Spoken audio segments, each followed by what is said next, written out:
Sekalipun aku mempunyai karunia untuk bernubuat dan aku mengetahui segala rahasia dan memiliki seluruh pengetahuan, dan sekalipun aku memiliki iman yang sempurna untuk memindahkan gunung, tetapi jika aku tidak mempunyai kasih, aku sama sekali tidak berguna. Dan tiga, dan sekalipun aku membagi-bagikan segala sesuatu yang ada padaku, bahkan menyerahkan tubuhku untuk dibakar, tetapi jika aku tidak mempunyai kasih, sedikit pun tidak ada faedahnya bagiku. Huruf besar bagi Tuhan. 4, kasih itu sabar, kasih itu murah hati, ia tidak cemburu, ia tidak memegahkan diri, tidak sombong. Ia tidak melakukan yang tidak sopan dan tidak mencari keuntungan diri sendiri. Ia tidak pemarah dan tidak menyimpan kesalahan orang lain. Baik Bapak Ibu yang dikasihi Tuhan, ini bukan gampang untuk Tuhan percayakan saya menyampaikan kebenaran firman Tuhan ini. Karena saya tahu firman Tuhan itu persis pedang bermata dua. Dia sampai sebelum saya sampaikan, itu firman untuk saya dulu. Dan baru untuk Bapak Ibu. Tapi kalau saya yang menyampaikan, saya tidak bisa menjadi contoh, menjadi teladan. Tuhan bilang di dalam Matius 23 ayat 1, itu sama dengan ahli Taurat. Pelajarannya boleh engkau dengar. Semua apa yang dia sampaikan karena itu adalah kebenaran firman. Tapi tingkah lakunya jangan engkau turuti. Bapak Ibu yang dikasihi Tuhan,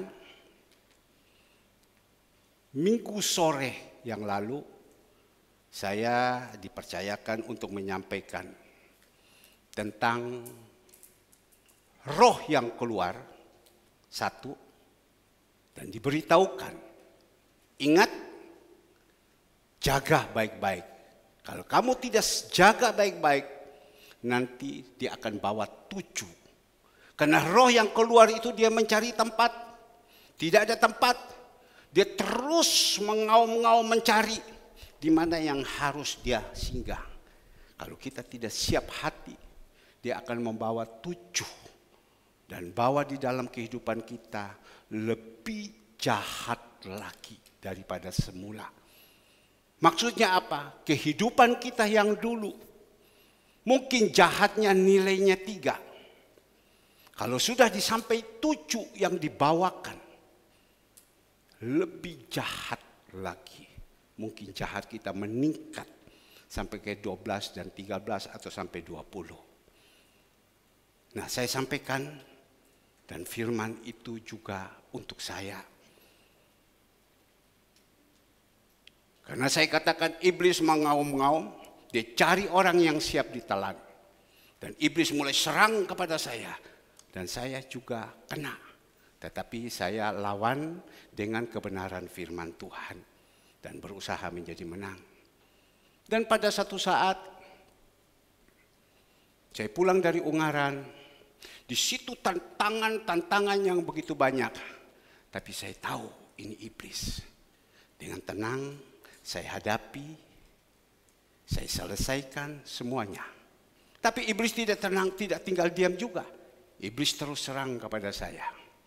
Serang kepada siapa? Kepada saya. Harus kepada siapa? Saya harus marah. Saya panggil istri saya yang cantik, yang baik hati, ada di sini. Mari, agak cepat sedikit, Ibu Gembala. Saya panggil anak saya Kesia, ada di sini.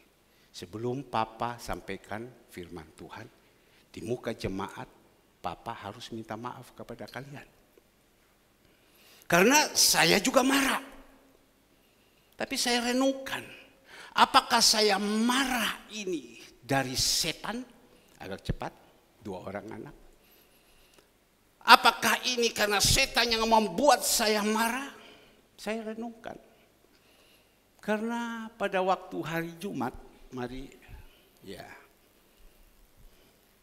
karena hari Jumat, pada waktu saya pulang dari Pacet, saya barusan tidak hari Sabtu ke Pacet, hari Jumat, karena Tuhan suruh saya hari Jumat. Hari Jumat saya pulang dari Pacet, tapi sebelumnya saya panggil istri saya. Saya bilang, Sian, ayo kita ke Pacet. Dan dia katakan kepada saya, jangan dulu, saya capek, saya mau istirahat. Saya kalau sudah dengar istri saya ini bilang istirahat, saya senang sekali. Karena saya sayang istri saya. Ternyata pada waktu saya pulang di rumah, saya lihat di meja itu begitu banyak barang-barang. Dia lagi buat sesuatu. Saya katakan kepada dia, sudah cepat ya, kamu kan mau istirahat. Ayo istirahat. Tapi tidak. Saya sudah istirahat. Dia sampai jam 6. Juga belum istirahat. Marahlah saya. Dengar baik-baik. Marahlah saya. Saya marah bukan dia jahat. Saya marah bukan apa. Tapi karena saya ingin dia istirahat. Marahlah saya. Tapi untung istri saya ini kalau dimarahi. Tidak ada sekejap pun dia lawan. Tapi saya sempat marah. Waktu saya marah, mohon maaf. Itu gelas, itu manusia. Itu gelas yang saya pakai minum. Saya banting. Saya telanjangi itu iblis. Saya banting. Dan pada waktu saya banting, selesai, saya naik, saya tidur. Istri saya diam. Sesudah diam, naik di atas, dibisik sama anaknya Kesia. Kes, itu papa marah. Banting itu gelas, kau pergi bersihkan. Dia diam. Saya renungkan, Tuhan, ini saya marah kerasukan setan atau apa? Saya panggil anak saya Kesia. Saya tegur juga. Hari besok pagi sebelum saya pergi renang, saya panggil anak saya Kesia. Saya katakan, Papa pulang. Papa tidak mau lihat kamarmu amburadul. Barang kiri tumpuk, barang kanan tumpuk, segalanya semua tumpuk. Papa pulang. Tapi kalau sampai papa pulang, kamu tidak mau, itu barang-barangmu, papa ambil, bawakan kasih orang. Ya, ingat ya. Sian, di kamar juga begitu. Saya tidak suka kamar itu kotor. Semua ditumpuki, segala semua. Saya minta dibersihkan semua. Supaya suami bisa kerasan di rumah. Bisa enak. Memang saya juga kerasan. Dan di situ saya marah. Tapi saat ini saya renungkan.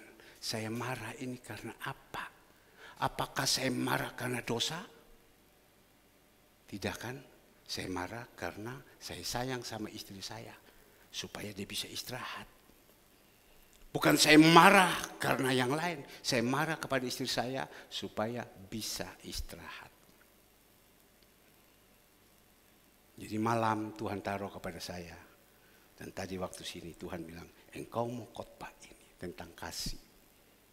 Engkau harus selesaikan. Saya sayang dia. Saya tidak mau istri saya kurang istirahat.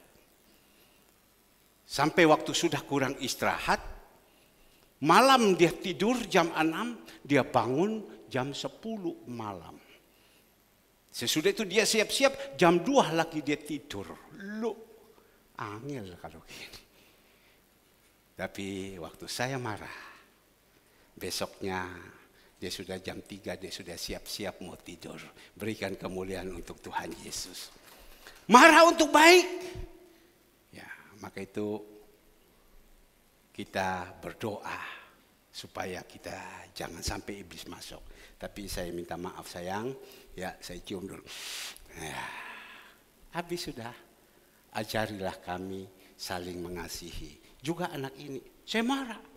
Tapi waktu saya marah dia tidak banting kaki, dia tidak apa, dia diam. Foto ambil mamai. Ya, dia diam, dia tidak omong apa-apa, dia hanya bersihkan kamarnya saja. Ya sayang, papa sayang kamu ya. Nah, sudah, ini bukan palsu, ini betul-betul. Ya, karena saya tahu saya sampaikan firman Tuhan, saya harus jadi contoh, harus jadi terang. Tapi kalau saya sampaikan firman Tuhan masih ada di dalam yang kotor, saya tidak layak. Saya tidak berkenan karena Tuhan katakan bersihkan dulu, satu sama lain bereskan dulu, baru engkau melayani. Karena kalau saya sampaikan saya salah, itu kutuk itu turun kepada Bapak Ibu semua yang dikasih Tuhan. Tapi kalau saya sampaikan dengan penuh kasih, saya percaya jemaat Tuhan juga semua pasti dikasihi Tuhan. Amin. Haleluya. Oke, saya akan sampaikan firman Tuhan. Baik Bapak Ibu yang dikasihi Tuhan, pagi hari ini mulai ya, kita sama-sama akan belajar satu kebenaran firman. Bukan sekedar kita belajar saja dengan akal pikiran kita, tapi kita belajar firman ini turun di dalam hati kita dan kita melakukan dalam hidup ini. Duniawi mengajarkan, dunia mengajarkan dengan akal. Tapi Tuhan mengajarkan dengan hati. Ya, dan biar pagi hari ini kita sama-sama, saya akan membaca tentang 1 Korintus 13 ayatnya yang pertama. Sekalipun aku dapat berkata-kata dengan semua bahasa manusia dan bahasa malaikat, tetapi jika aku tidak mempunyai kasih, aku sama dengan gong yang berkumandang dan canang yang gemerincing. Saya merenungkan Bapak Ibu yang dikasihi Tuhan. Apa itu canang? Enak sekarang. Kalau kita tidak tahu, kita tanya sama Mbak Google. Google. Sampean masih ada? Oh yo ada.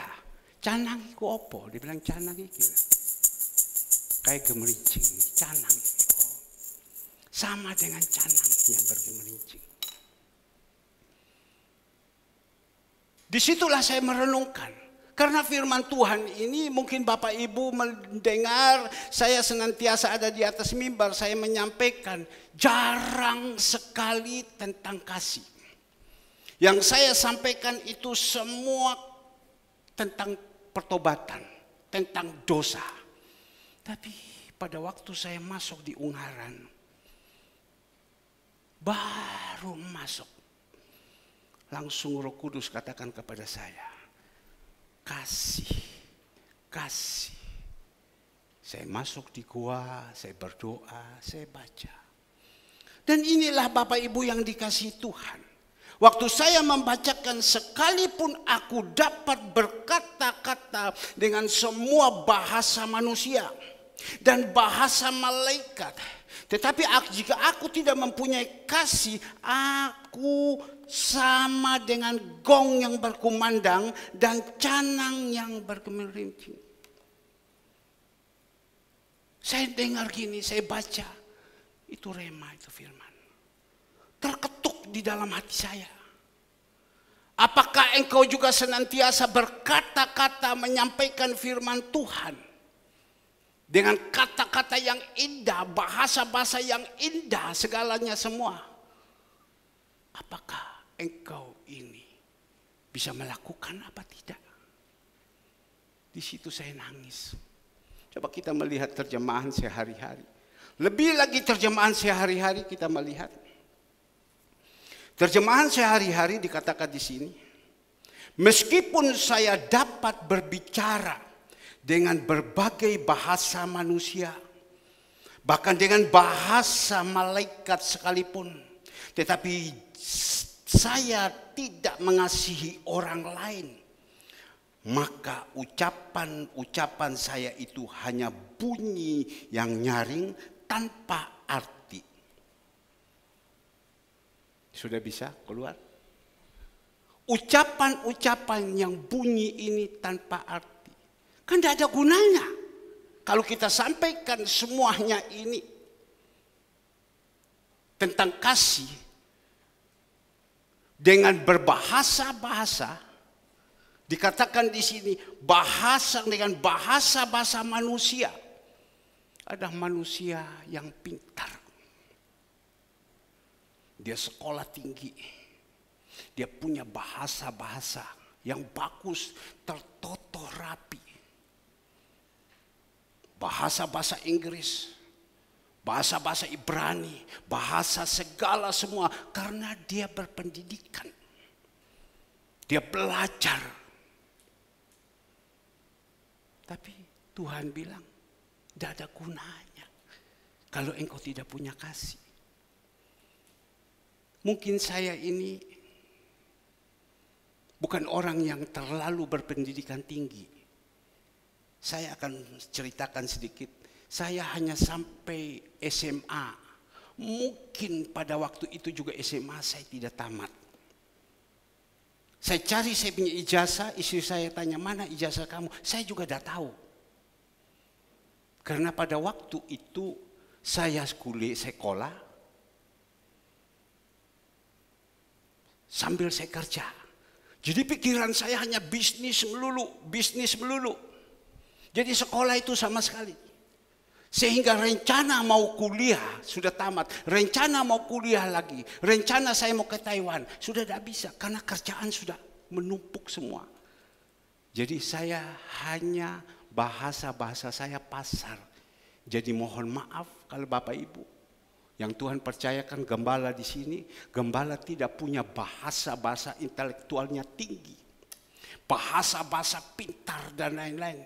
Inggris itu yang nol putul. Mohon maaf, karena saya ini bukan orang pintar. Bukan pintar sih oke, bukan orang yang berpendidikan tinggi. Bahasa-bahasa saya agak-agak ngawur, agak kasar. Tetapi hati saya tidak kasar. Maka itu Bapak Ibu yang dikasihi Tuhan. Kita harus merenungkan dikatakan di dalam terjemahan sehari-hari. Meskipun saya dapat berbicara dengan berbagai bahasa manusia. Bahkan dengan bahasa malaikat sekalipun. Ramayara basyakala masanda. Haleluya rabarabaya masyakala masanda. Tetapi kalau kita tidak punya kasih juga nol. Tidak ada gunanya. Maka itu istri saya berkata, saya bilang kenapa kamu tidak pakai bahasa? Ya dia diam-diam saja, yang penting hati. Tapi bagus kalau kita bisa berbahasa-bahasa roh, bahasa segala itu bagus. Ada 34 arti dari bahasa-bahasa roh itu. Ya. Tapi yang penting hati.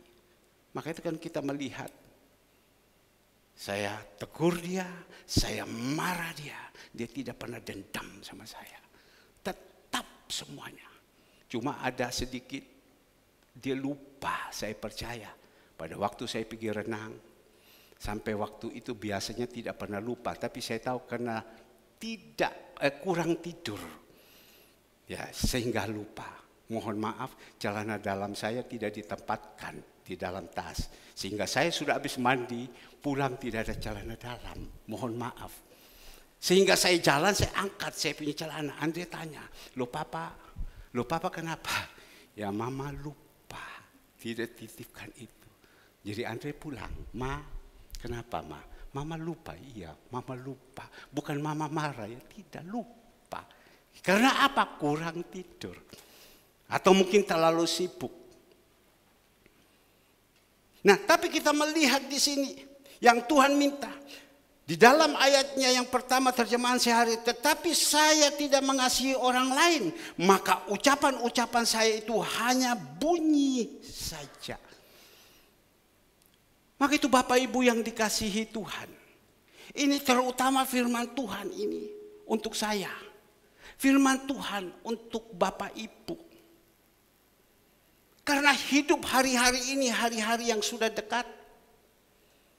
Tuhan Yesus sudah mau datang. percuma kalau Tuhan kalau saat itu ketemu kepada kita. Aku tidak kenal engkau. Enyah engkau. Tidak ada gunanya. Dan kita melihat di dalam ayatnya yang kedua. Sekalipun aku mempunyai karunia untuk bernubuat.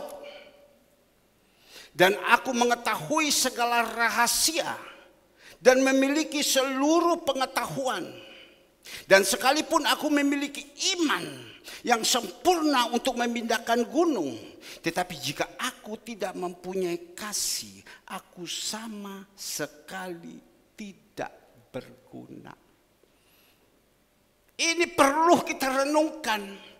Kita butuh pengetahuan yang pintar. Zaman sekarang anak-anak ini kalian harus sekolah.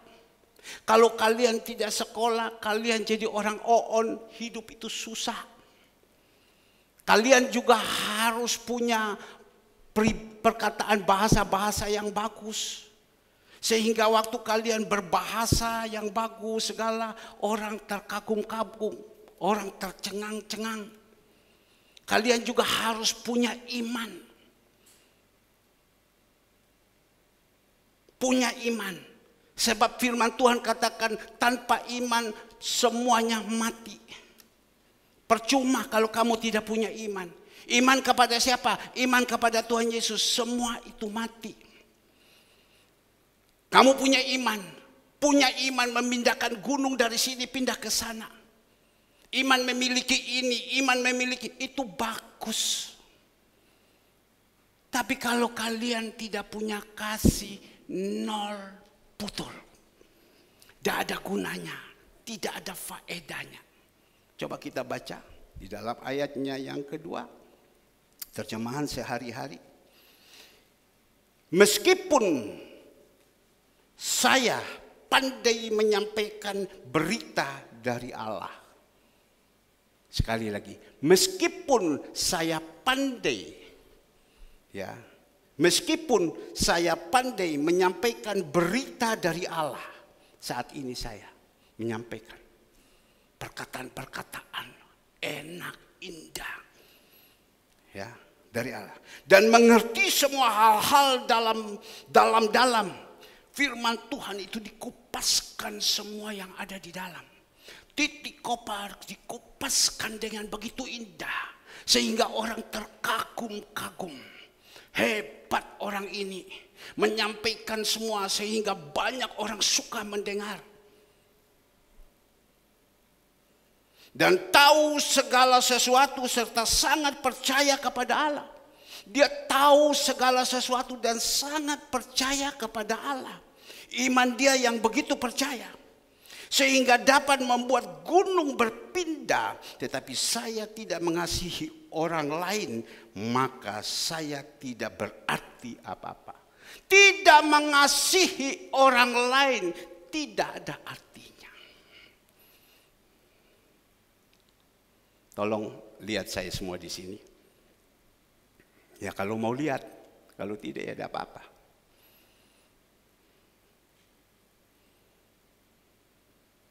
Tidak usah tidur, lihat saja di sini. Coba saya minta putar. Sebenarnya tidak boleh saya putar ini. Tetapi ini sudah tersiar kemana-mana.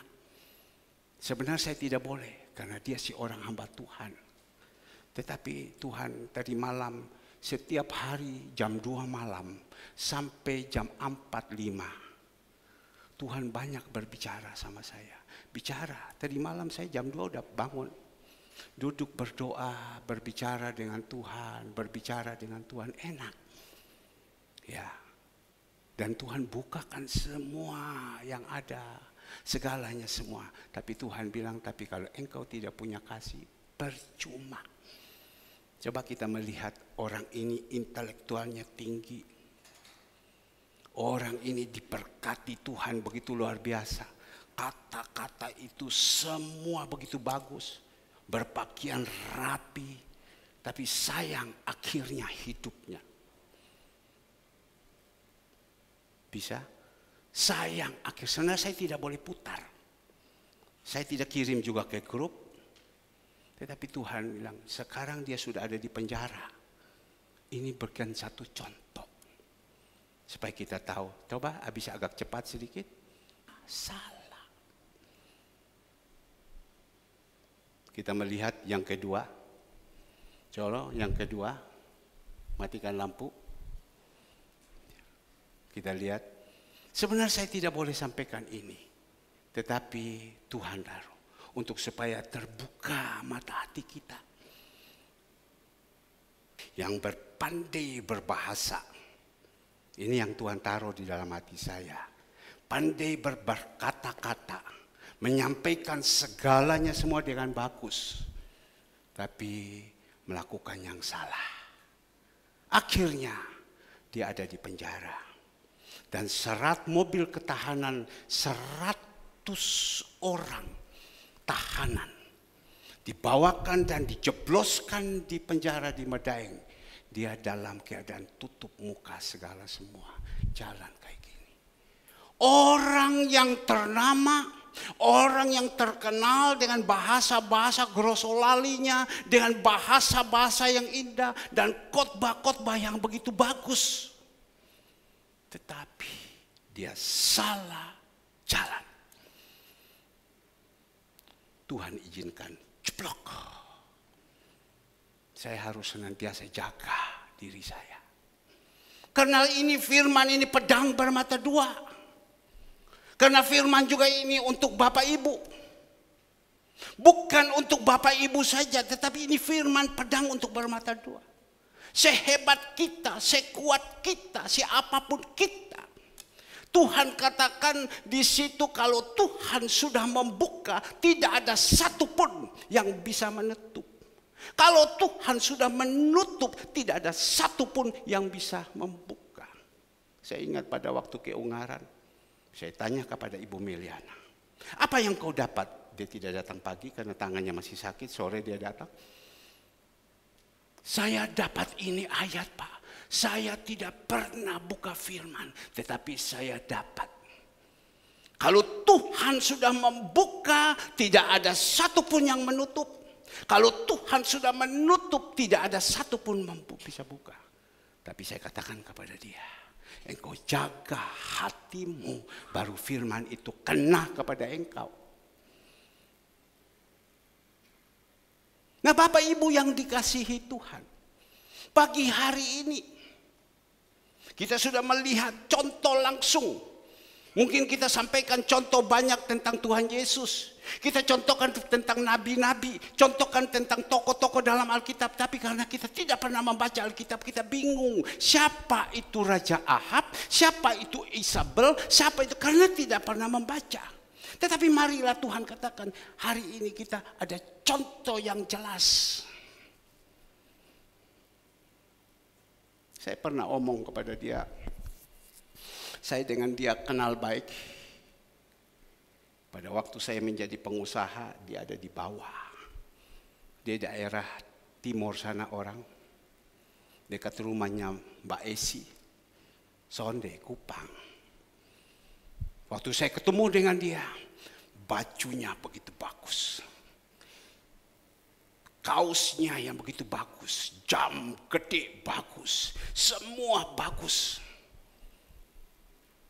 Saya ketemu dia waktu saya ganti mobil dengan saudara Andre sekolah Alkitab di sana. Saya panggil dia, saya tidak peduli. Ke, sini ke. Betul dia orang nama, di mana-mana terkenal. Ke, sini. Apa kabar? Dia masih tetap ada punya sopan santun. Gimana bro? Bos, apa kabar? Ini bukan bos hamba. Saya bilang hati-hati yo. Jangan sampai terlalu naik atas, tidak sadar oh. Apa yang dijawab sama saya? Sonde. Beta biasa-biasa saja. Sonde. Beta biasa-biasa saja. Ya hati-hati. Saya hanya ditaruh sama Tuhan, hati-hati, jaga hatimu, sonde. Tapi akhirnya, ya nanti saya akan sekali, saya usaha pergi Medaeng untuk menjenguk dia. Karena saya sama dia sangat dekat. Tapi pada waktu dia, karena berpandai berbahasa dan lain-lain, semua pada kerumunin dia, semua pada berikan kepada dia. Dan pada waktu dia tidak sadar, dia jatuh seperti ini.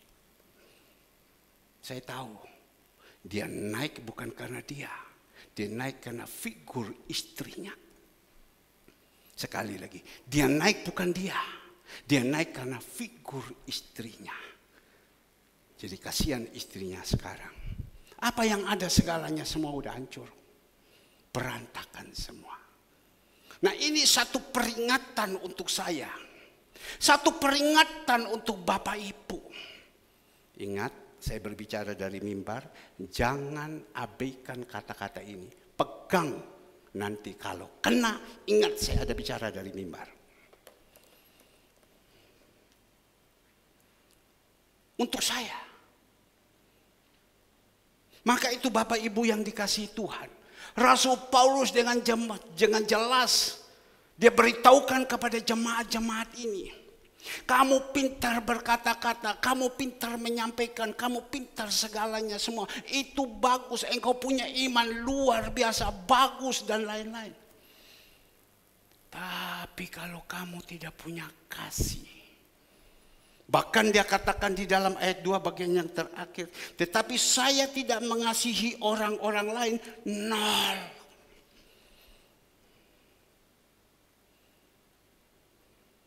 Tidak ada gunanya, percuma. Jadi saya minta pelayan-pelayan Tuhan juga yang ada di sini. Kalian melayani Tuhan. Belajarlah melayani yang benar, dengan hati yang benar. Jangan sampai kalian salah. Sebab kalau saat-saat ini kalian salah, kalian hancur. Dan juga untuk jemaat-jemaat Tuhan yang ada. Kalian datang sama Tuhan jangan suam-suam kuku tidur toh. Hati-hati. Salah nanti hancur.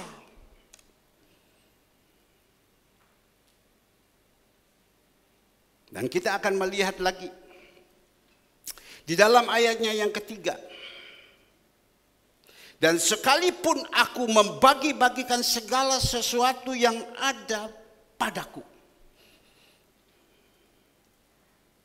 Bahkan menyerahkan tubuhku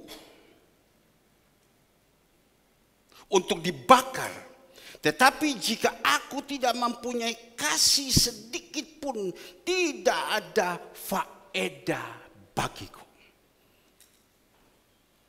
Dan sekalipun aku membagi-bagikan segala sesuatu yang ada padaku. Banyak orang sekarang karena dia murah hati, dia baik. Banyak di dalam jemaat ini, banyak yang murah hati. Banyak yang murah hati, suka membagi-bagikan, bagus. Kalian suka memberi itu bagus. Saling menolong satu sama lain itu bagus. Karena Tuhan katakan menolong orang yang lemah, mengutangi Tuhan itu kan sudah bagus. Tapi kenapa Tuhan bilang kalau kau tidak punya kasih, tidak ada gunanya. Saya melihat kadang ada jualan di belakang. Ada yang beli, ambil. Mau kamu, ini ambil. Bagus. Bagus.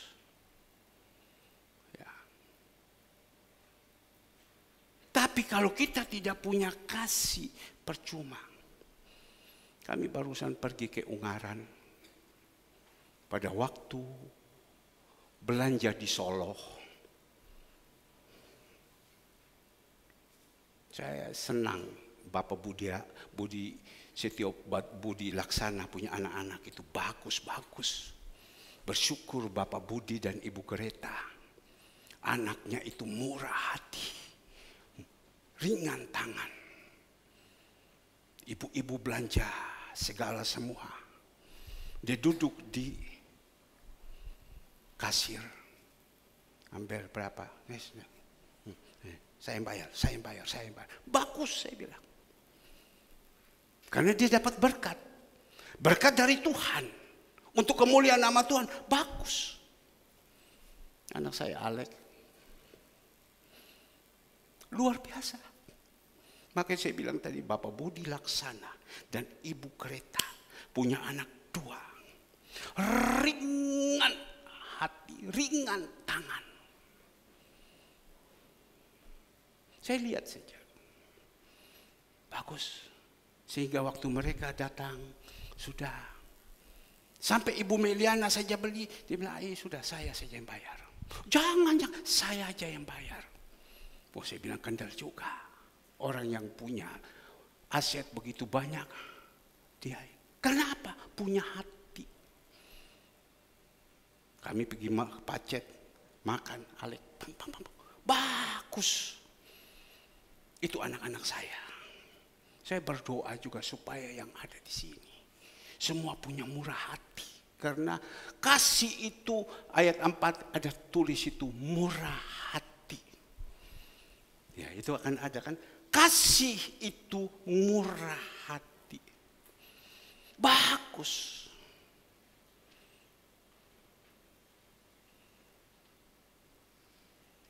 Tapi Tuhan bilang, kita sudah lakukan itu.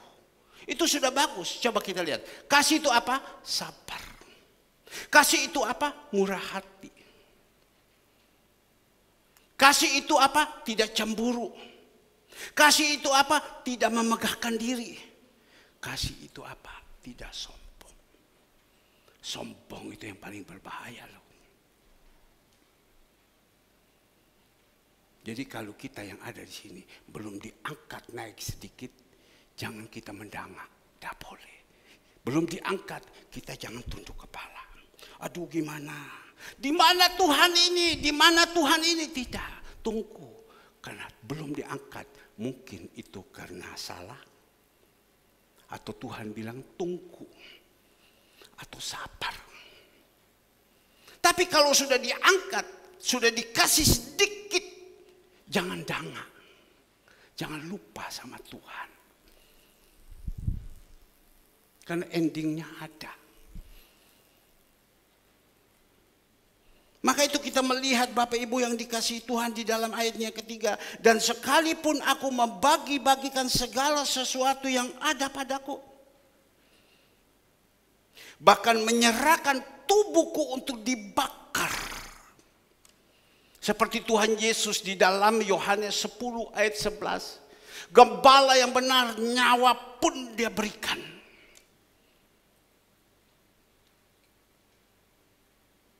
Gembala yang aku adalah gembala yang baik.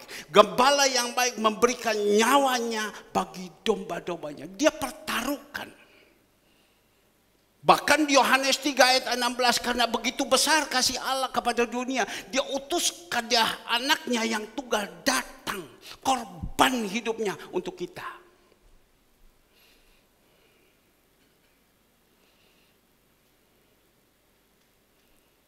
Kan tidak ada guna. Saya ingat pergi di Ungaran.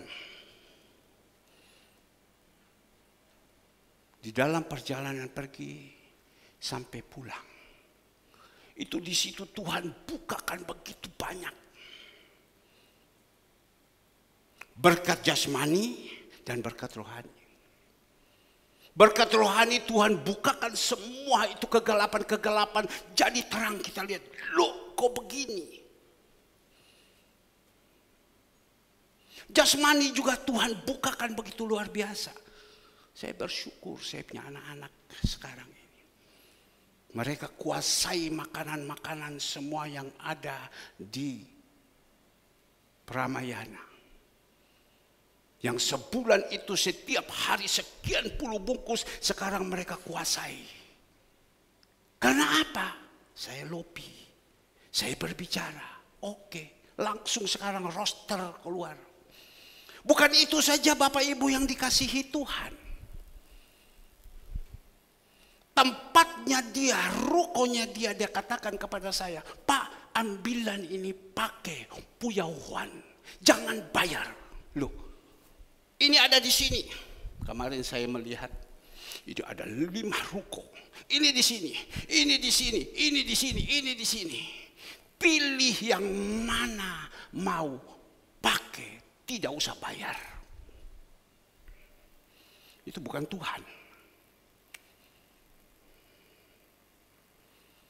Bahkan kerjaan-kerjaan yang ada sampai ditolak, tidak sanggup. Kau tolong kau kerjakan ini.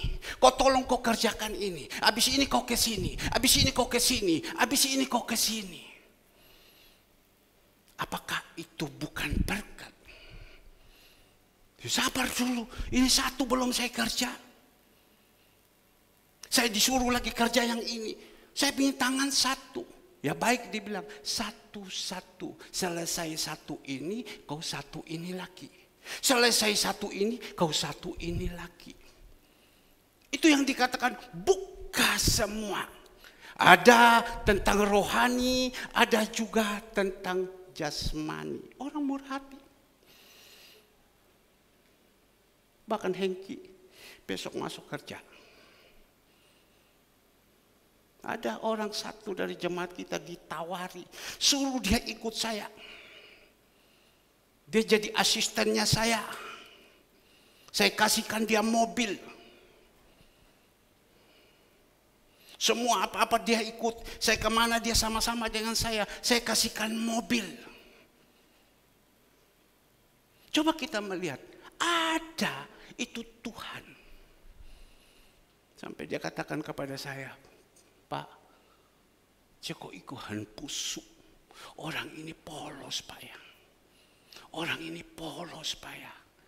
Jemaat ini yang ikut ini polos-polos Pak ya. Yang tidur sama-sama dengan dia, waduh ini orangnya polos Pak ya.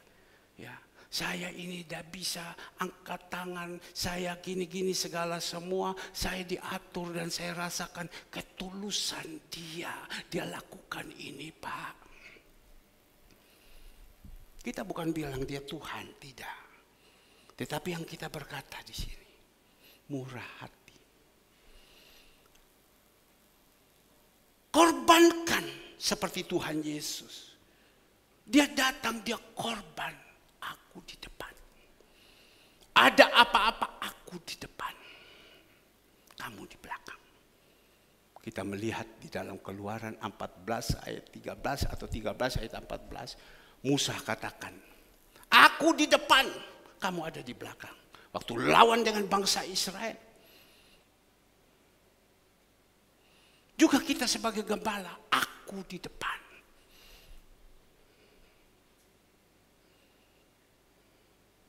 Dua hari yang lalu, saya pada waktu saya renang dengan anak saya ketemu dengan satu pengusaha besar.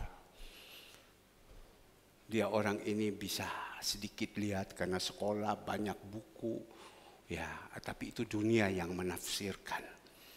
Lain dengan Roh Kudus. Pada waktu saya sedang renang sama-sama dengan dia, dan orang itu ngomong begini sama saya, kamu ini orangnya pertaruhkan hidupmu untuk anak-anakmu. Kau taruh semua, kau tanggung semua, kau urus semua untuk mereka. Tapi orang-orang yang kau buat, mereka lupa pengorbanan-pengorbananmu. Seperti Tuhan Yesus. Salibkan dia Yesus, lepaskan itu Barabas. Padahal engkau sampai macam begitu. Tapi kau jangan takut, dibilang. Sangti, Yesus akan memberikan kekuatan kepada engkau. Yesus akan menolong kepada engkau. Maka itu kau berbuat yang baik. Mungkin manusia tidak bisa ucapkan terima kasih, tetapi Yesus akan berikan terima kasih. Saya renungkan. Dan tadi malam Tuhan bukakan saya. Iya.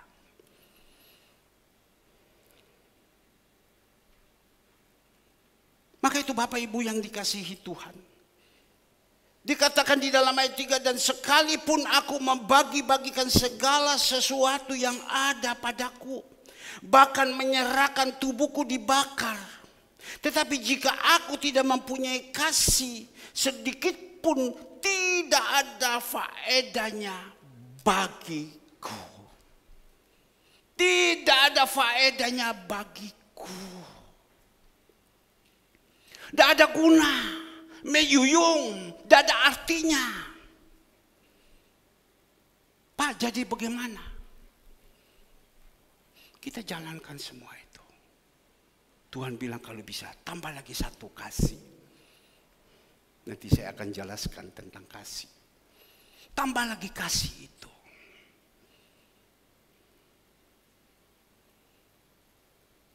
Maka itu tadi nyanyi. Ajarilah kami ini saling mengasihi. Ajarilah kami ini saling mengampuni. Ajarilah kami ini saling, apalagi saya tidak tahu.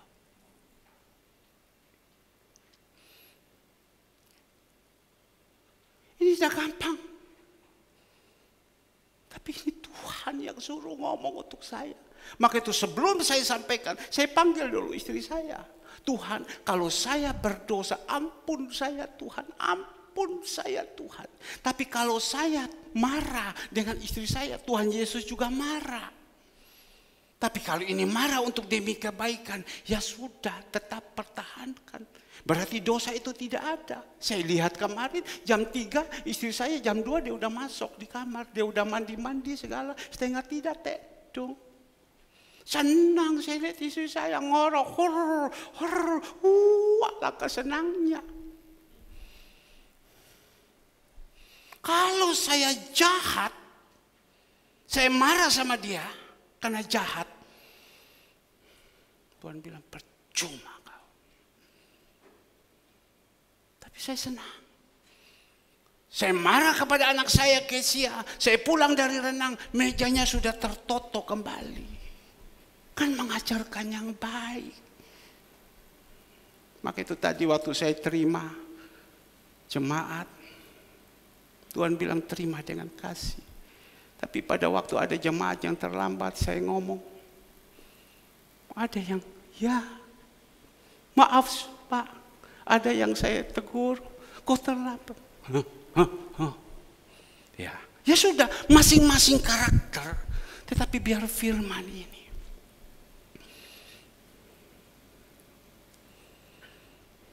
Karena dia katakan tidak ada guna, tidak ada faedah. Tadi pagi jam 5 saya tiba-tiba dikirimkan satu WA daripada seorang istri dari hamba Tuhan. Dan saya video call dia, saya bilang gimana, apa kabar dan lain-lain. Gereja kamu belum buka, dan dia katakan gembala kita sekarang udah hancur. Iya. Dia melayani Tuhan. Dia jadi gembala. Sekarang hancur, anaknya masuk penjara. Dan dia mempunyai kasus yang lain lagi. Kena. Sekarang rumahnya dijual semua habis, itu katanya. Saya hanya renungkan. Khotbahnya itu luar biasa.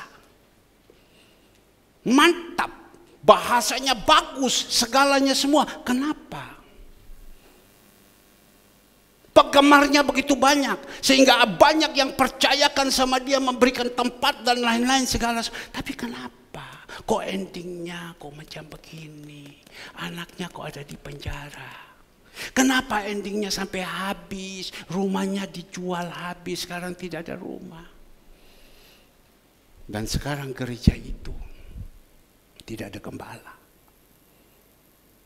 Dia bilang, Pak, saya mau bicara. Saya bilang nanti siang. Ya. Mereka mau buka tapi tidak ada. Nanti siang baru kita bicara. Mungkin Bapak Ibu berpikir, Pak, mau berbicara. Mungkin Bapak yang mau disuruh gembalakan di sana. Tidak. Paling kalau dia suruh, saya suruh Pak Budi Setio Putra yang jadi gembala di sana. Nah, kita melihat seperti ini. Saya hanya merenungkan. Hebat. bagus. Tapi ujungnya, endingnya, kita tidak bisa lihat awal. Kita tidak bisa lihat tengah. Kita lihat endingnya. Maka itu saya senantiasa jaga diri saya. Senantiasa saya jaga keluarga saya.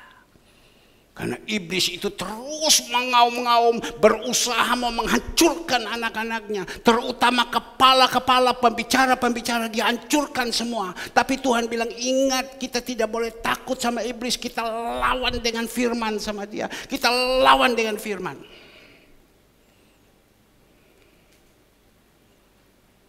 Minggu lalu saya sudah sampaikan. Kita menghadapi bukan dengan darah dan daging. Kita menghadapi penghulu-penghulu darah, penguasa-penguasa, kuasa-kuasa kegelapan, iblis-iblis yang membuat kepada kita untuk jatuh. Ada satu masalah.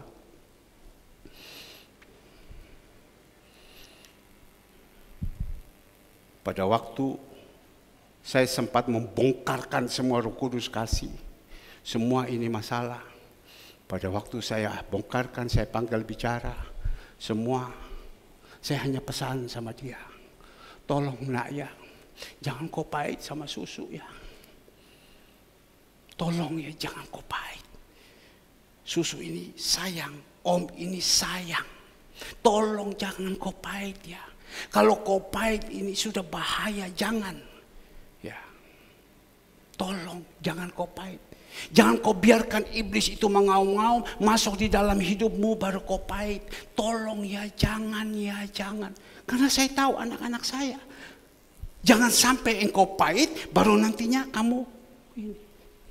Jangan, tolong ya, saya pesan, tolong, tolong, tolong. Ya, saya sayang kamu. Saya berbicara, tolong ya, jangan pahit ya, tolong dalam nama Yesus, dalam nama. Kita tidak kepingin pahit. Tetapi namanya iblis itu mengaum-ngaum mencari orang yang siap ditelan. Kalau kita punya rohani ini sudah nol, kosong, iblis itu masuk. Peng, dia masuk. Dia mulai buat sudah itu bahasa-bahasa. Dia mulai kasih tunjuk yang tidak-tidak. Tolong, saya bilang. Hamba Tuhan juga bukan bilang sempurna. Tapi kalau hamba Tuhan salah, dia berurusan sama Tuhan. Tapi Raja Daud mengatakan, Saul itu orang yang diurapi. Saya tidak boleh mengusik dia. Itu Daud ngomong. Saul itu berdosa. Tapi dia punya dosa yang dia buat, dia tanggung. Habis dia. Tapi jangan kita mengusik dia. Apalagi kalau Saul itu benar.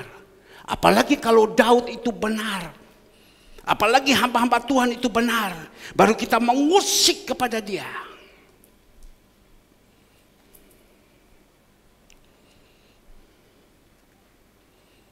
Saya senantiasa menasihati anak-anak saya.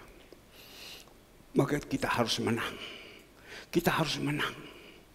Kita harus menang. Ya, saya pulang dari Ungaran, serangan yang begitu banyak.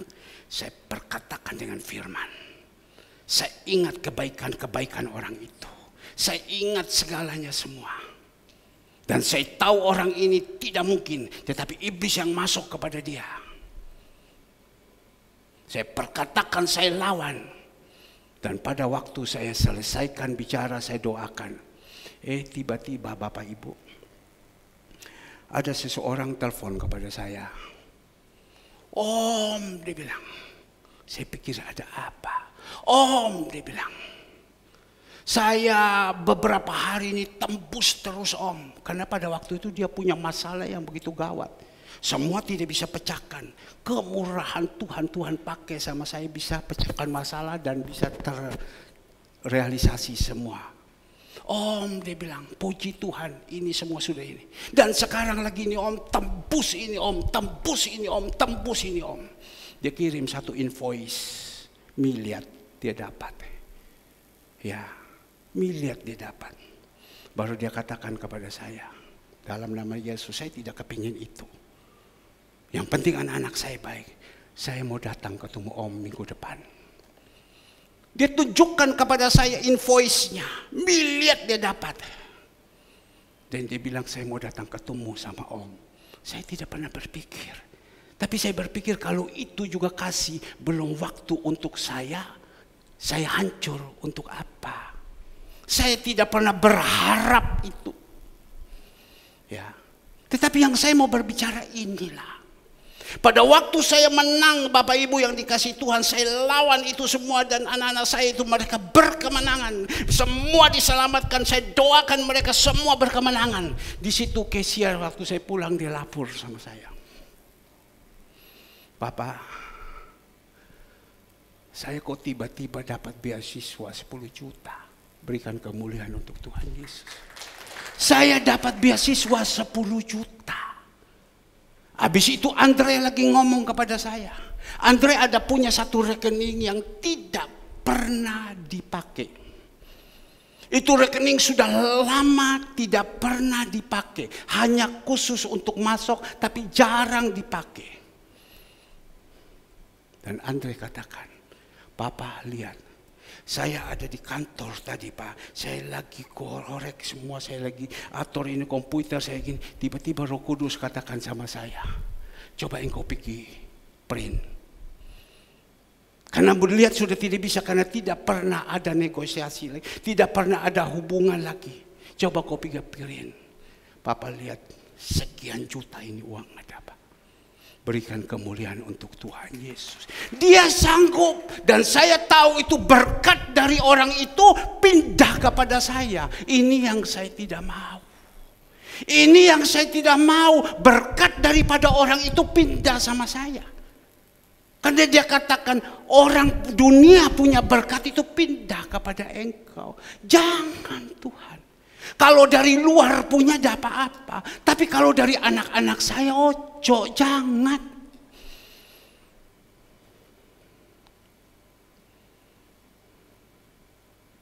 Nah inilah Bapak Ibu. Jangan Bapak Ibu berpikir, wih Pak, jadi minggu depan orang itu datang. Dia janji mau ketemu sama saya. Ini Pak saya gini-gini. Tapi saya tidak berpikir itu. Itu kebelakangkan. Siapa di sini yang butuh apartemen? Ada yang butuh apartemen? Di muka Hartono Hartono di PTC. 2 kamar. Yang penting Pak Herman jamin. Wis pakai. Pak Herman pakai. Bayar 10 juta saja. Apartemen 2 kamar. Yang ada di depan Hartono ini. 10 juta saja. Yang penting Pak Herman. Saya untuk apa?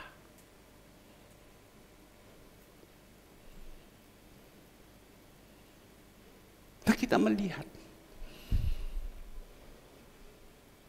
Maka itu marilah kita dalam mengiringi Tuhan belajar supaya kita ini semua kita bisa buat segala semua itu bagus. Apalagi kita menolong orang bagus. Barusan kita pergi ke Ungaran itu biaya bayangkan tol kurang lebih 600.000, minyak 500.000 dan lain-lain segala semua kurang lebih habis 3 juta. Tetapi Tuhan buat semua pas. Terima kasih banyak Bapak Ibu yang ikut menyumbang. Tuhan Yesus memberkati. Terima kasih banyak juga yang menyumbang.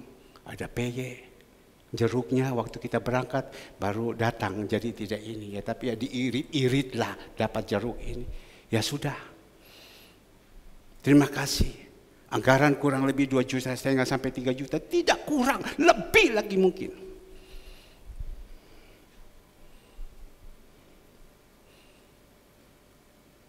Jadi betul-betul Bapak Ibu yang dikasih. Tetapi jika aku tidak mempunyai kasih, sedikit pun tidak ada faedahnya bagiku. Kalau Tuhan sudah katakan tidak ada guna, Tuhan pinggirkan semua.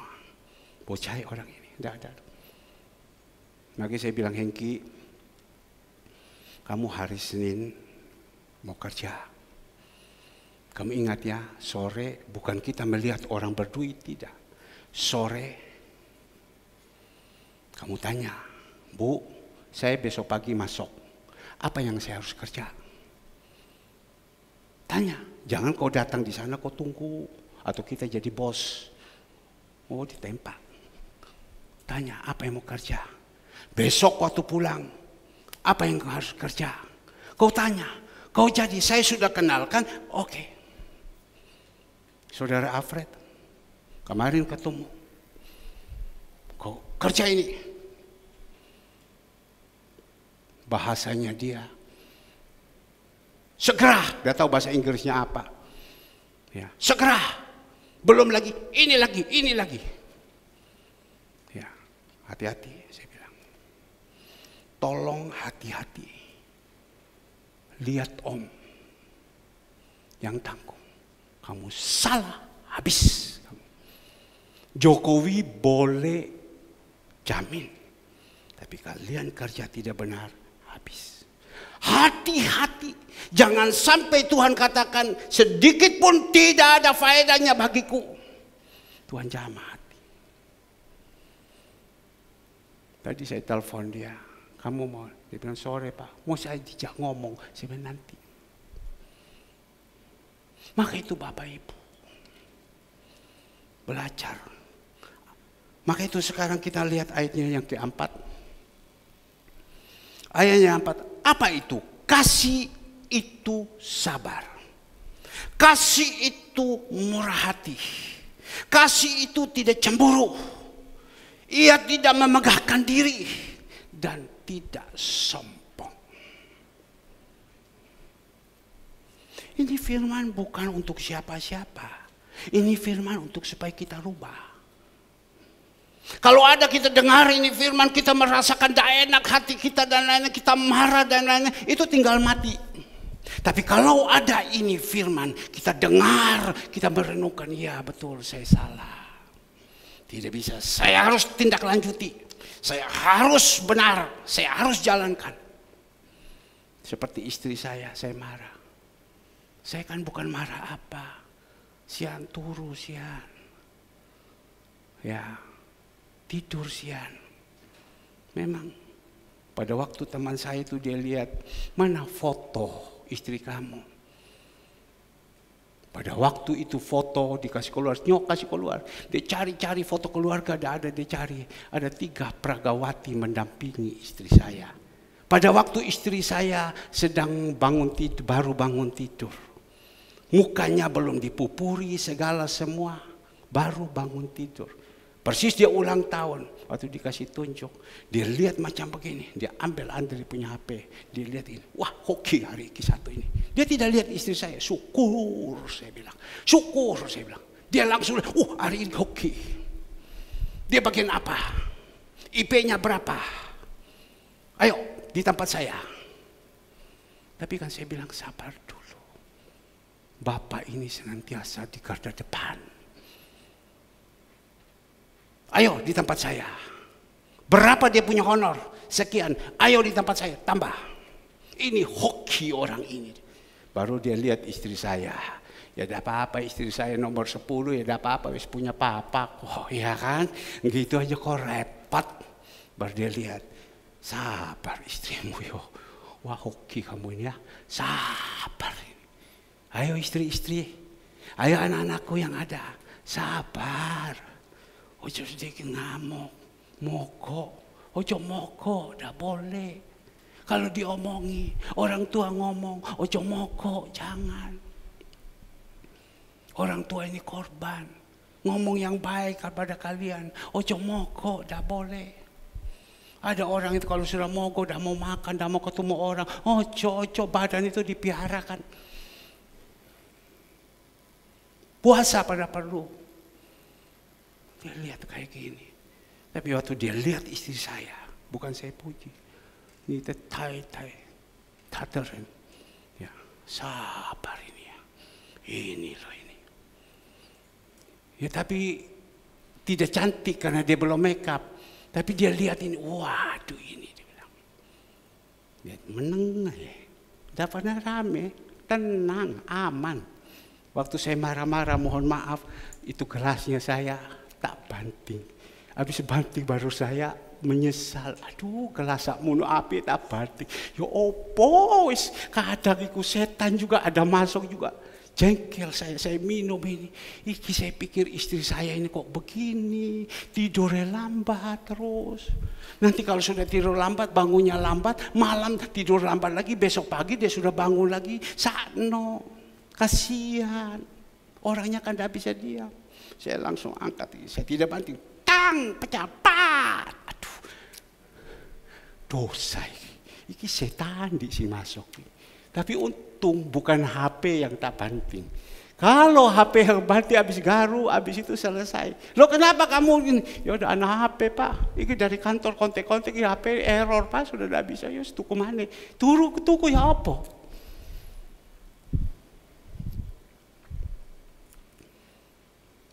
Ya sabar. Bagaimana kita yang ada di sini? Sabar-sabar atau memang pihaknya emosi? Kalau sudah emosi habis. Habis. Tolong HP-nya tinggalkan semua. Kalau sudah emosi habis. Makanya saya senantiasa bicara anak-anak saya. Tolong ya, sing sabar. Ya. Kedua, kasih itu murah hati. Saya sudah berbicara. Suka memberi, suka menolong. Menolong orang yang lemah itu adalah mengutangi Tuhan. Memberikan segelas air, setetes air saja kepada hambanya, itu namamu tercatat di surga. Mari kita jadi orang suka murah hati, suka memberi. Yang ketiga, tidak cemburu. Jadi orang jangan cemburu. Jangan cemburu. Suka cemburu. Terutama suami istri atau berpacaran. Cemburu. Ojo, jangan. Kita mau berpacaran atau kita sudah bersuami istri, itu karena kita sudah sama-sama mengenal.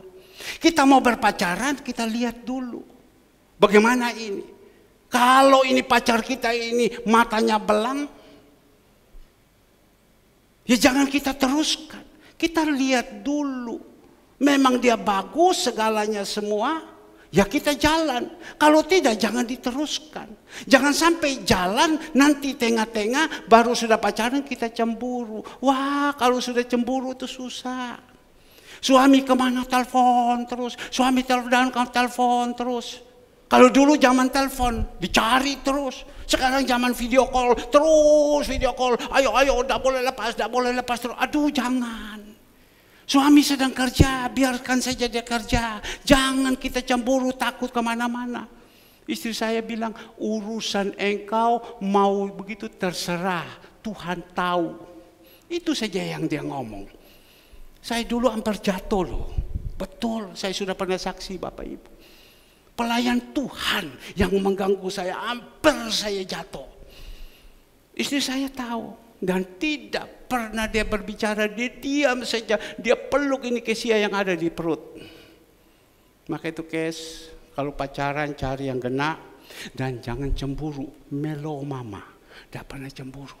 Papa kemana-mana, tidak pernah ditelepon. Sampai saya pikir, loh istri ini kok tidak pernah telepon suami, cari tahu. Cuma kalau dia telepon cuma tanya, obat sudah minum, itu saja.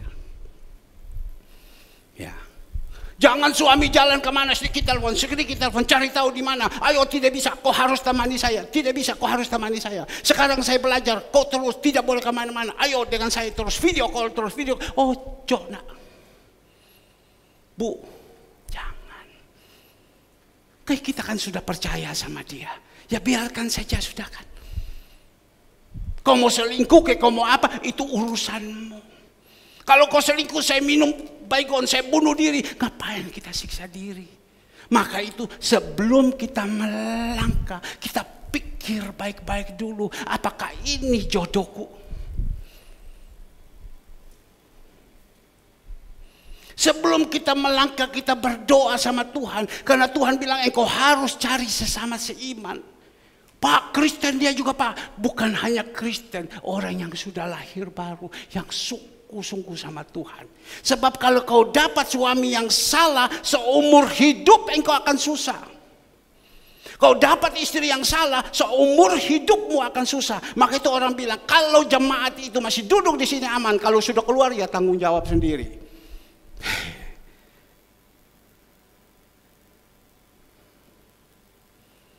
Ya kan? Jangan cemburu.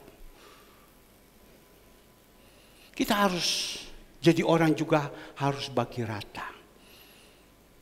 Seluruh kami pergi ke Ungaran, seluruh makanan itu. Ya, saya bilang terserah kalian, saya sudah dapat, kamu bagi. Mereka yang pergi, mereka bagi. Mereka kasih sama saya, Pak, ini daftarnya, hari Senin, menu ini, gambar, dosnya ini, semua ini, segalanya semua. Saya tidak tahu 35 bungkus atau 40 bungkus satu hari, saya tidak tahu. Pokoknya jumlah setiap hari plus hari Minggu juga harus. Itu berkat, bagi rata. Pada waktu dia katakan kepada saya, Cangguse, ini ruko pakai, oh tidak tarik uang. Saya tanya di atas mobil, siapa yang mau pakai? Silakan. Saya tanya yang ada di mobil, karena yang waktu itu dia kenal itu di mobil orang-orang itu. Karena dia bilang baik ya, ini orang-orang semua ini baik ya, siapa yang mau pakai? Maka itu kemarin saya dengan Pak Budi Setio Putra pergi sana lihat, buka satu. Ada satu tempat itu yang orang pakai dan sekarang itu tempat sudah 1 tahun lebih tidak dipakai, sudah dimakan rayap. Tapi di dalam itu barang-barang mahal-mahal semua. Dia bilang, Pak Herman, saya mau bersihkan semua ini. Gimana cara? Saya bilang, suruh bongkar. Ya keluar uang lagi. Tidak usah keluarkan uang, suruh mereka bongkar itu di dalam ambilan. Kau ambil yang penting saya tahu bersih. Gitu loh. Dia panggil Alfred. Dia panggil Pak Budi. Cuma saya bilang, Pak Budi kau mau kerja bagaimana? Bagaimana kau jaga ini? Ya. Tapi berkat itu Tuhan sudah atur. Tidak cemburu. Kenapa orang ini kau tolong? Kenapa orang ini kau tidak tolong? Kenapa ini kau tolong? Kenapa orang ini tidak kau tolong? Kan cemburu. Jangan. Itu orang yang cemburu itu adalah yang dalam daging. Dalam diri sudah itu berkat, sudah itu Tuhan punya. Biar Tuhan akan kasih. Dan dia katakan lagi, ia tidak memegahkan diri dan tidak sombong. Ia tidak memegahkan diri dan tidak sombong.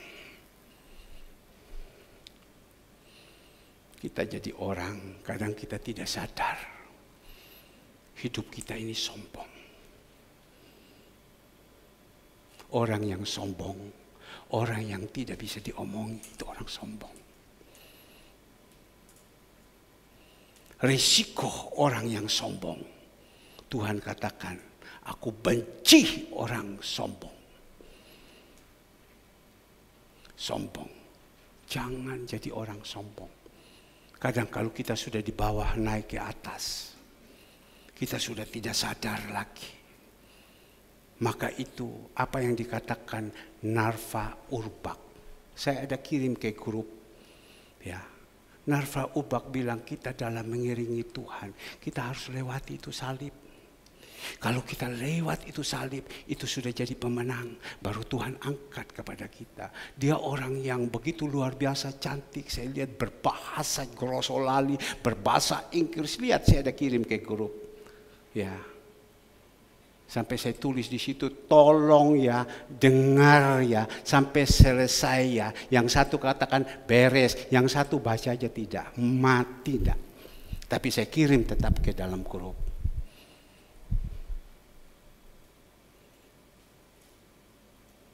Kita melihat, sempat saya singgung tadi seorang hamba Tuhan. Waktu diomongi, karena naik tanpa dasar.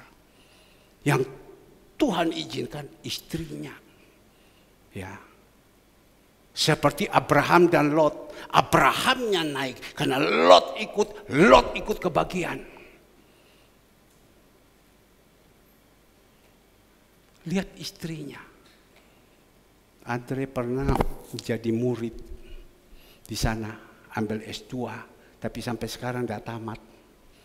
S1 juga tidak tamat. Ya. Tapi Bapak Ibu, Andre bilang, waduh, orang ini meskipun dia perempuan, kewibawaannya begitu luar biasa. Orang-orang yang ada di atas, dia tegur, semua diam. Punya wibawa, otoritas yang begitu luar biasa. Tapi kalau suaminya memang rodo-rodo makete. Ya, baik, cuma rodo makete. Jangan, makete itu sama dengan sombong. Kemarin saya panggil satu anak muda.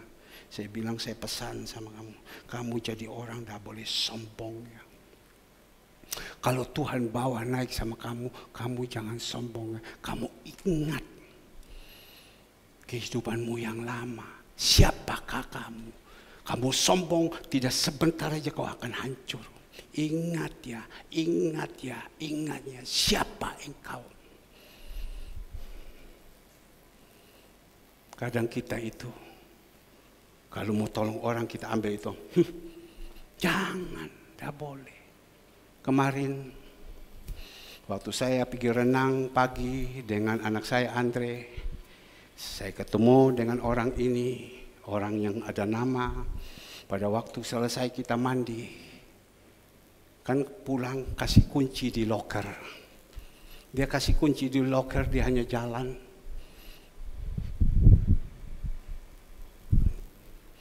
Tapi pada waktu saya, Bu, makasih loh Bu. Oh ya Pak Herman, dia balik, dia lihat. Andre datang, Bu, makasih ya. Dia lihat. Dia hanya jawab, dia tidak omong saya. Dia hanya omong, anakmu ini Yuli mau ya. Ya engkau sendiri tidak punya limau aturan.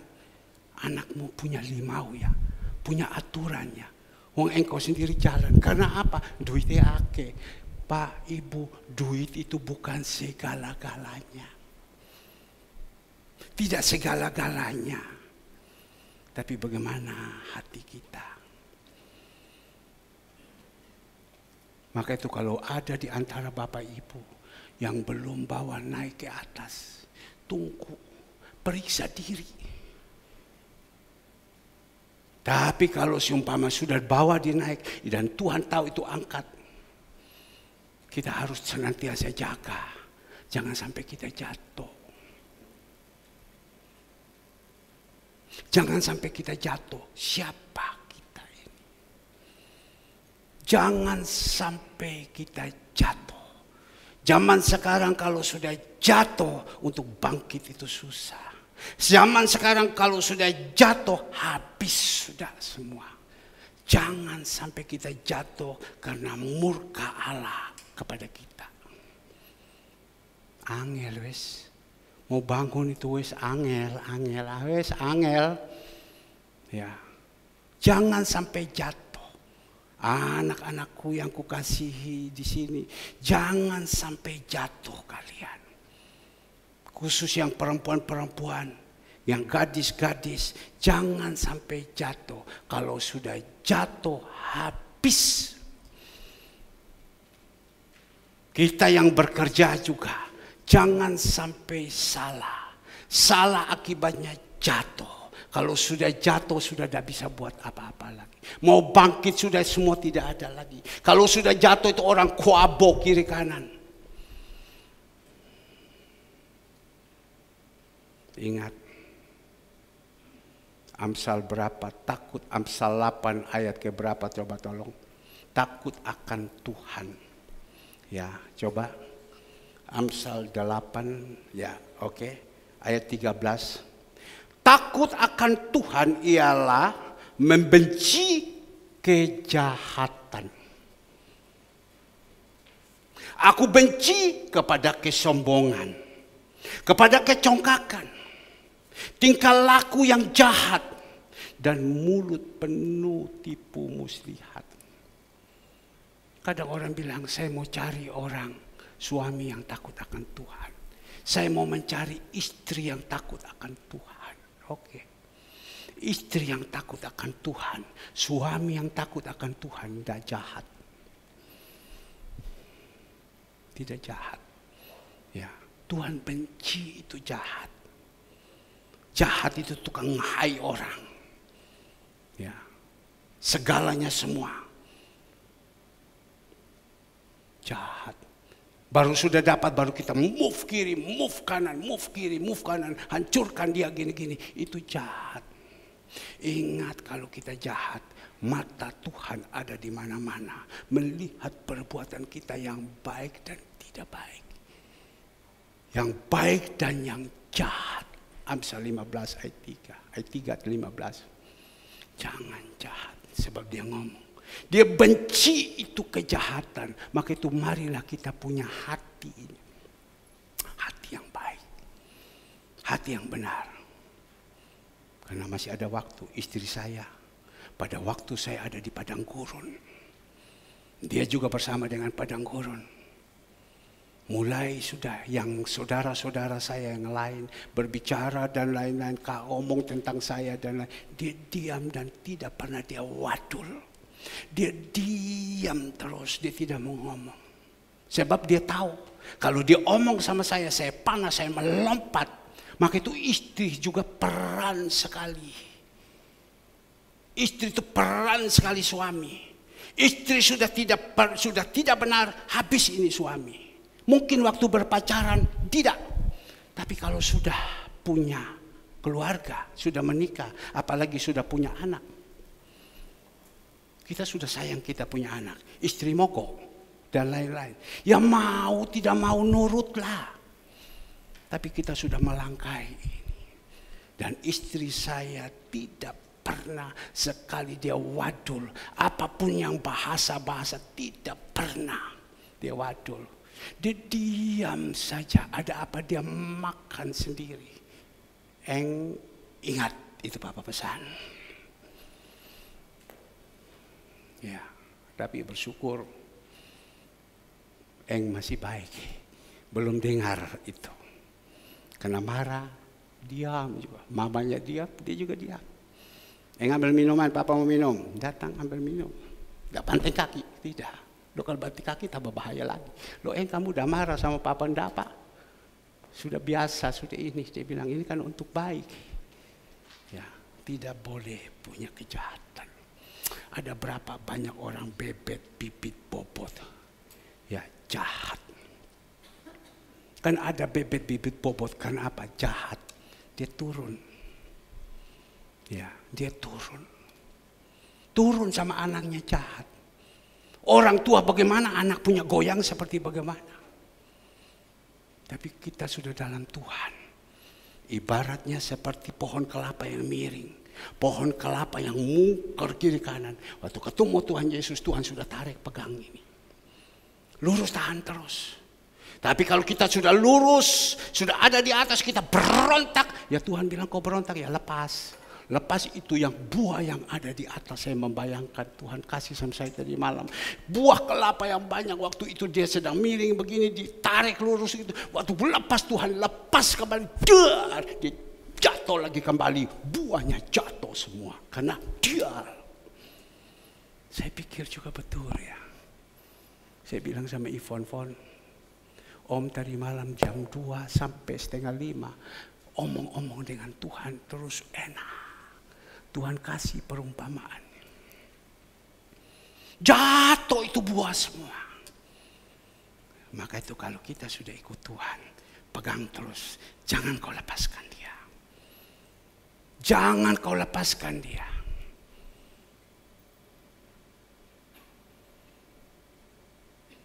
Kalau rambut kita memang aslinya sudah memang golo, orang timur bilang, mohon maaf, keriting, rebording supaya lurus, ya sudah. Tapi lepas sedikit lagi kembali lagi keriting. Lihat ibu gembala, keriting atas. Ponanya ibu gembala, yang dokter spesialis anak, keriting rambutnya. Setiap bulan harus rebording. Terus sampai sekarang, tapi dia tugas di sana karena mungkin tidak ada yang reboarding, sekarang keriting kembali.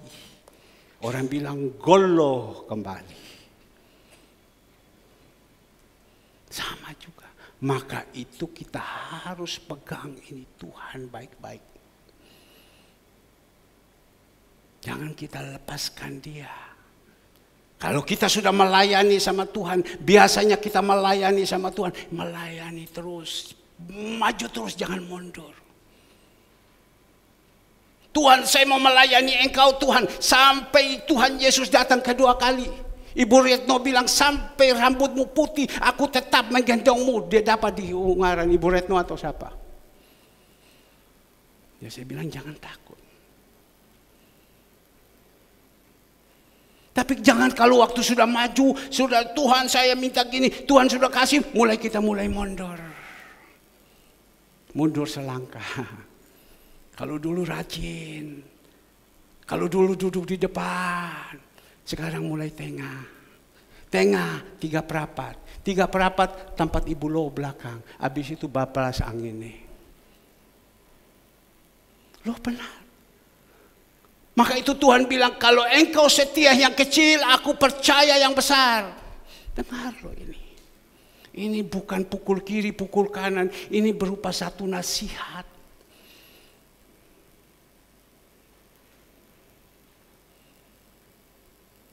Kalau dulu kita rajin datang doa pagi. Ya sekarang mau doa pagi ya sudah.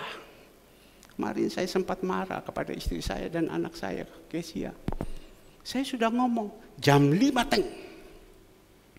Pertama jam 5 teng. Terlambat kamu udah boleh masuk. Karena apa? Kamu tidak berikan contoh yang baik. Mereka jalan. Habis itu mundur. Marah. Hari Sabtu itu marah. Marah besar. Kan bagus. Didik mereka. Mereka diam. Tinggal kita lihat besok lagi bagaimana. Ya. Marah. Kan yang bagus. Biasanya kita rajin doa malam. Habis itu sekarang sudah tidak mau lagi. Pak, saya mau kepingin mau doa malam. Ada satu orang dia berkata begini sama saya. Pak, saya mau doa malam sebentar. Saya kan gampang sekarang. Saya mau doa malam sebentar malam. Saya ambil HP saya tanya sama Mbak Google. Google. Iki dia bilang sebentar mau doa malam ya opo. Google jawab, suruh buka Pengkhotbah 5 ayatnya yang keempat. Coba keluarkan. Pengkhotbah 5 ayatnya yang keempat. Kalau engkau bernasar, boleh tadi yang ketiga dulu, oke.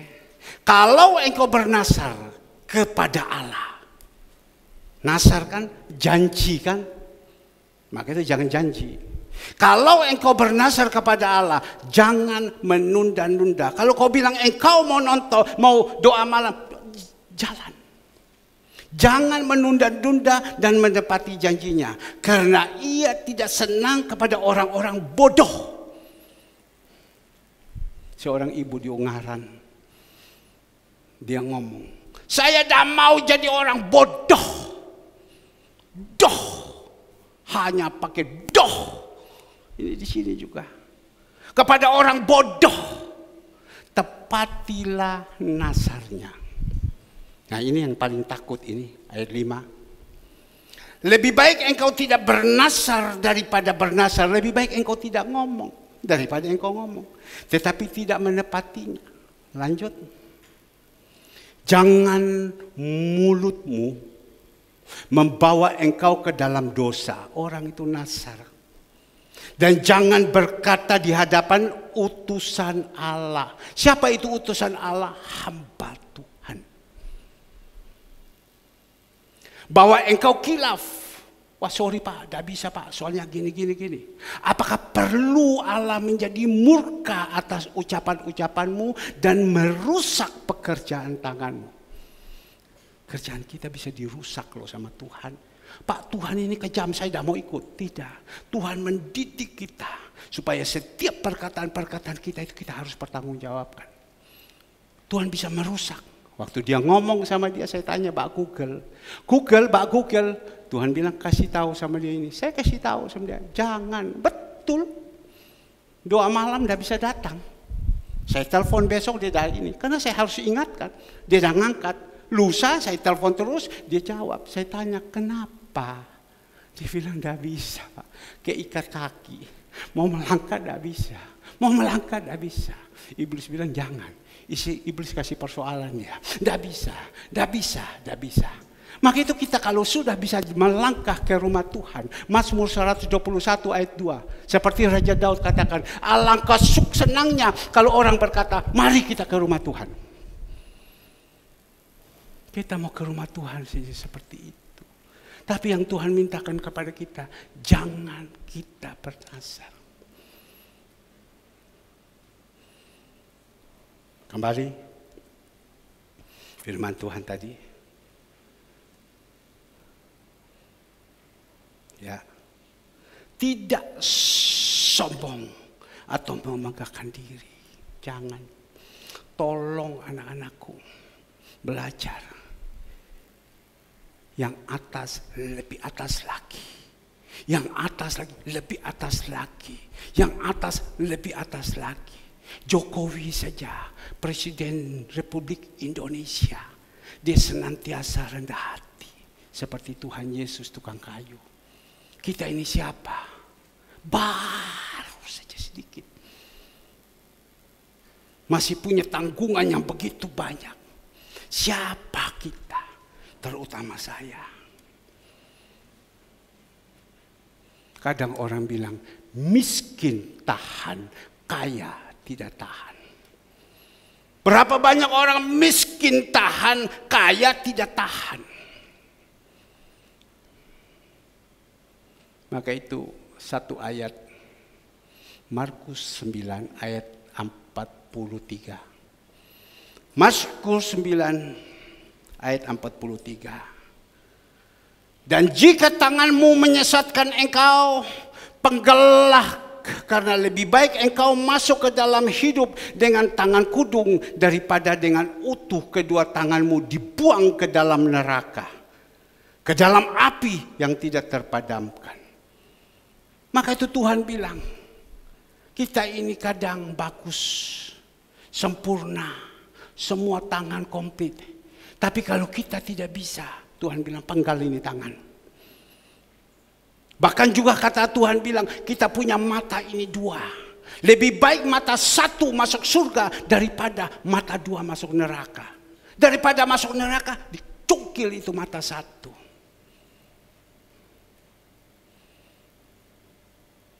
Lebih baik daripada kita masuk neraka, dihancurkan dulu hidupnya. Baru dia mau. Saya ini dulu kalau tidak dihancurkan, saya tidak begini. Dan saya merasakan betapa susahnya ini hidup. Betapa di samping-samping saya itu menghina semua. Maka itu saya bersyukur, saya ngomong kepada Kesia, Kes, Papa marah sama kau begini, kamu ini. Tidak apa, dia bilang, Wester Kroso susah Pak dulu Pak. Tahu susah Pak. Gimana? Kecil-kecil aja lahir sudah susah. Kalau Andre mungkin umur 11 dia masih senang dari ini. Tapi 11 ke atas dia mulai susah. Susah Pak, sudah tahu susah Pak. Ya opo bayar ruang sekolah main ditegur terus Pak. Sampai sekarang juga masih ditegur Pak. Wes apa yang mau disombongi Pak? Ojo lo ya, tidak boleh sombong ya. Ya Pak, tahu Pak. Ya bagus. Untung saya bilang Tuhan turunkan saya. Kalau Tuhan jadikan saya itu tetap di atas kan berbahaya. Maka itu dia bilang lebih baik mata satu masuk surga. Jadi harus dicukilkan mata kita keluarkan. Tangan kita itu harus dipotong. Kita melihat ayat-ayat 44. Markus 9 ayat 44. Ini di unggaran Tuhan bukakan semua sama saya. Dan tadi malam Tuhan berbicara ini. Di tempat itu ingat di neraka. Ulat-ulatnya tidak akan mati. Dan apinya tidak akan padam. Hei, di neraka itu ulat yang gigit sama kita itu tidak akan mati. Kita waktu dibakar kita tidak akan mati. Di tempat itu ulat-ulatnya tidak akan mati dan apinya tidak akan padam selama-lamanya, kekal, kekal, kekal. Di dalam dunia ini apakah hidupnya hanya sementara saja? Sementara. Saya sekarang di gereja ada 6 biji mobil, saya bingung yang mana mau dipakai. Sampai saya suruh pergi simpan. Suruh Pak Daniel bawa pergi simpan di Besuki sana. Simpan titip 2 biji lagi. Bingung mana yang mau pakai. Ya. Di tempat itu ulatnya tidak akan mati. 44 ulatnya 45. Dan jika kakimu menyesatkan engkau, penggalkanlah penggallah. Karena lebih baik engkau masuk ke dalam hidup dengan timpang daripada dengan utuh kedua kakimu dicampakkan ke dalam neraka. Jadi kalau kaki ini mau suka jalan-jalan saja. Waktunya pergi gereja dah mau hanya jalan-jalan, Tuhan bilang lebih baik potong itu kaki. Kan banyak orang sikile dowo. Suka jalan-jalan. Dipenggal saja. Saya mau berdoa sama Tuhan, cara Tuhan pegal bagaimana. Kemarin saya dengan Pak Budi Setioputra pergi lihat itu ruko. Diambengan segala semua dan sesudah itu saya singgah di teman saya. Karena dia mengatakan ada dia punya ini gini-gini. Pada waktu saya dengan Pak Budi singgah sampai di sana. Ya, mau lihat-lihat saja gitu loh. Dan waktu Pak Budi duduk, Pak Budi bangun kan dia 2 tahun sudah lama tidak ketemu. Waktu Pak Budi bangun, dia lihat Pak Budi. Dia tidak ngomong-ngomong waktu Pak Budi jalan. Dan sekarang udah bagus, sudah bisa jalan gitu. Anak-anak kamu lihat papamu, ya, dia korbankan segala semua. Dia sampai jalan macam begini. Dan teman saya bilang, bisik sama saya, takut tersinggung. Pak, kenapa Pak Budi? Pak Budi langsung jawab, tidak tersinggung. Iya, aku barusan kena stroke. Kenapa stroke? Aku stres, Pak. Stres apa? Pikir anak-anak saya supaya mereka harus jadi. Saya dengar waktu dia ngomong dan saya ingat anak-anaknya sedang kuliah, dia pertaruhkan semua hidupnya. Anak-anak harus kuliah. Sekarang mereka sudah selesai. Tinggal 1 bontot. Ucok itu yang laki. Sekarang dia pertaruhkan. Sampai dia mau bagaimana cara Pak saya harus bekerja untuk anak saya. Dia bisa selesai. Bagaimana cecenya pergi kuliah. Harus pakai mobil. Gimana anak saya yang laki. Gimana, saya harus pertaruhkan.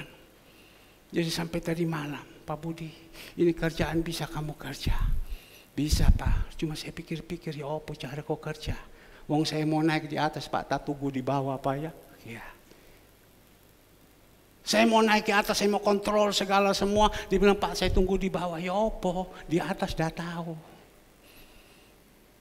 Ya Tuhan bilang, aku punya cara yang tidak mungkin jadi mungkin. Maka itu dibilang jika kakimu menyesatkan engkau, penggallah, karena lebih baik engkau masuk ke dalam hidup dengan timpang daripada dengan utuh kedua kakimu dicampakkan ke dalam neraka. Lanjut 46. Di tempat itu ulatnya tidak akan mati, apinya tidak akan padam juga.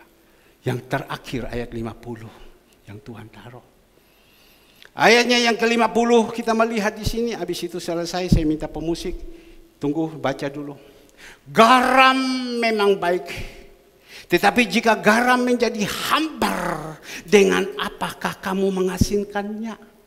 Garam itu bagus, tapi kalau garam ini menjadi hambar, kita ini yang berapi-api itu bagus, tapi kalau kita sudah tidak ada gunanya lagi, tidak berfungsi lagi, untuk apa? Dan lanjut, hendaklah kamu selalu mempunyai garam dalam dirimu. Jadi Tuhan minta sama kita, kita harus jadi berkat, menjadi terang. Hendaklah kamu mempunyai garam dalam dirimu dan selalu hidup berdamai dengan yang seorang dengan yang lain. Berdamai dengan seorang yang lain. Tidak ada permusuhan dan lain-lain. Berdamai. Seperti Yakobus 5 ayat 16, panggil satu sama lain, saling berbicara dengan kasih, berdamai, berangkul, maka doamu akan didengar. Betul Mak Cu? Saya sebelum khotbah saya panggil dulu istri saya panggil dulu sama Eng. Papa minta maaf ya. Dia tidak marah, tetapi Tuhan bilang, engkau mau khotbah, kau marah sama dia. Betul, saya marah kan tujuan yang baik, supaya dia bisa bobo yang baik, sehat. Tapi Tuhan bilang, kau harus berdamai. Di muka jemaat saya harus berdamai. Bukan gampang loh. Itu menunjukkan satu kerendahan hati, menjadi contoh berdamai. Tapi untung istri saya tidak pernah simpan. Ya wes habis-habis. Tidak pernah simpan. Dan saya tahu itu, kita ini tidak pernah simpan itu semua. Itu bagus. Tapi kalau tidak bisa, karena iblis terus mau masuk di dalam daging kita. Kau lihat ini, kau lihat ini, kau ini. Maka itu Tuhan bilang, berdamai. Kembali tadi ayat 50. Berdamai. Kita mengerti banyak firman Tuhan. Maka itu Ibrani 10 ayat 26. Keluar. Ibrani 10 ayat 26. Sebab jika kita sengaja berbuat dosa sesudah memperoleh pengetahuan tentang kebenaran, maka tidak ada lagi korban untuk menghapuskan dosa itu. Kita ini sekarang sudah banyak mengerti firman Tuhan. Bahkan kita juga semua anak kaum muda sekarang yang menyampaikan, jarang undang dari luar. Anak-anak kaum muda yang menyampaikan semua. Kalian tentu banyak mengerti firman Tuhan. Tapi kalau kalian sengaja berbuat kebenaran ini, Tuhan katakan tidak ada lagi korban untuk menghapus dosa itu. Kita sudah mengerti banyak. Jangan kita mengerti banyak, tapi kita tetap jalan. Dan firman ini menjadi akal saja. Percuma. Edi Santoso, pendeta almarhum, Musa itu untuk turunkan firman yang dari akalnya ke sini membutuhkan 40 tahun. Dia diproses dulu, baru itu firman bisa turun ke sini. Saya tutup dengan satu kesaksian sedikit. Saya sebut namanya, tidak apa-apa, biar menjadi contoh. Yaitu anak Sianita. Sianita bilang, susu mau ngomong apa ya? Pasti bagus. Dia akan mengerti firman Tuhan banyak. Dia sampaikan banyak. Pada satu saat saya tanya sama dia, Sianita, bagaimana orang ini? Kamu dah berusaha untuk menginjil dia dan lain-lain. Mungkin dia sudah pegel, dah enak. Ya namanya manusia kan. Dia langsung jawab, wes sudah melo-melo itu tuh, langsung di jalan. Sudah melo-melo, langsung di jalan. Dia sampai di rumah, langsung WA masuk. Su, mohon maaf. Tadi waktu susu omong sama saya jawab kurang bagus, atau tidak bagus, atau jelek, saya minta maaf. Saya baca itu saya nangis, bukan saya bilang anak ini, tapi saya hanya, oh dia ngerti firman. Roh Kudus menjamah hati dia, dia mendapatkan kasih karunia. Dan saya melihat, Tuhan terima kasih, anak saya ini berubah Tuhan. Saya dengar kemarin dia khotbah, bagaimana kita melihat orang yang berubah. Dan dia mulai khotbah dan saksikan kepada anak-anak kaum muda. Saya ini dulu hidup susah. Pergi sekolah jalan kaki. Betul kan? Betul ya? Betul. Kalau tidak tangkap Eng yang jawab. Pergi sekolah jalan kaki. Mau pergi sekolah lagi pulang, mama pergi kerja, langsung minta izin harus ambil lagi jemput dia bawa pulang. Betul ya? Dan saya juga tambah, dulu jangan coba-coba ngomong. Pernah kita bikin sama dia audisi di TP, suruh dia nyanyi. Tapi pada waktu dia nyanyi, sebelum dia nyanyi, bajunya tidak cocok dan lain-lain. Dia banting dia punya kaki segalanya semua. Tapi waktu dia ketemu firman Tuhan, luar biasa. Supaya Bapak Ibu tahu, kami berangkat ke Ungaran, dia termasuk orang yang murah hati, yang ikut menyumbang kita pergi. Berikan kemuliaan Tuhan Yesus. Dulu adalah orang yang pelit, tapi sekarang waktu kita berangkat, dia ikut menyumbang. Oh susu kok cerita, susu kok cerita, tidak apa-apa. Menjadi contoh, menjadi berkat. Tuhan Yesus berkati. Oke, mari pemusik Singar. Haleluya. Mari firman Tuhan kita sudah dengar. Kita percaya